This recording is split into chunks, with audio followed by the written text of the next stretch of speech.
বছর দুয়েক আগে শখ করে এক টুকরো ড্রাগন সংগ্রহ করে ছোট্ট এই টবটিতে লাগিয়েছিলাম।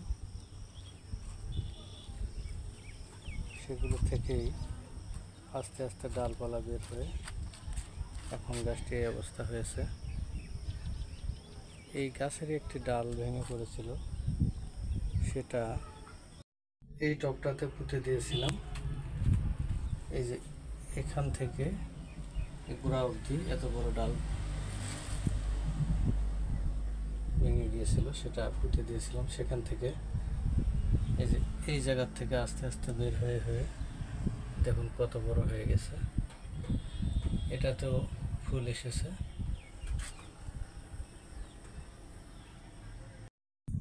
এখন যেহেতু ফুল এসেছে, এখন একটু যত্ন নেওয়া প্রয়োজন। তো ড্রাগন ফলের যত্ন নেওয়ার জন্য অনেক তথ্য জানার চেষ্টা করলাম।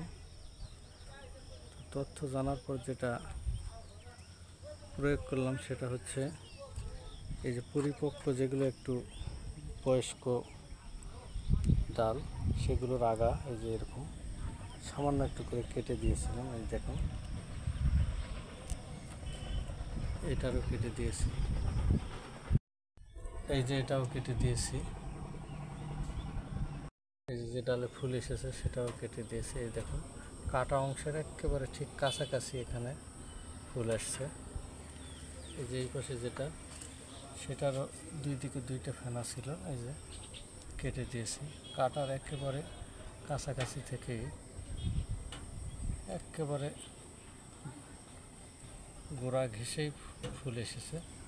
ওই পাশে ওটাও কেটে দিয়েছে।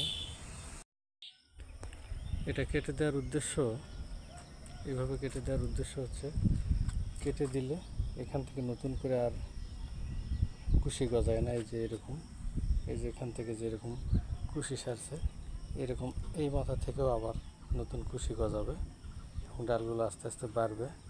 তো বৃদ্ধিটা আটকে দিলে তারপরে এখানে ড্রাগনের ফুল আসে। দেখুন, এই অভিজ্ঞতা আমার ছিল না, এটা জানার পর আমি কেটে দিয়েছি। কেটে দেওয়ার পরেই মাশাআল্লাহ ফুল আসতে শুরু করেছে। তো আপনারাও এই টেকনিকটা ফলো করতে পারেন যারা ড্রাগন গাছ লাগিয়েছেন। আমার মনে হয় তাহলে দ্রুত ফুল আসবে এবং ফুলগুলো থেকে ড্রাগন ফল পাবেন। আরেকটি বিষয়, আমি যে টবটি ব্যবহার করেছি এটা একটি ছোট্ট একটি টব। তো দেখুন, টব থেকে শিকড় টবের উপর থেকে বের হয়ে একেবারে মাটিতে চলে গেছে।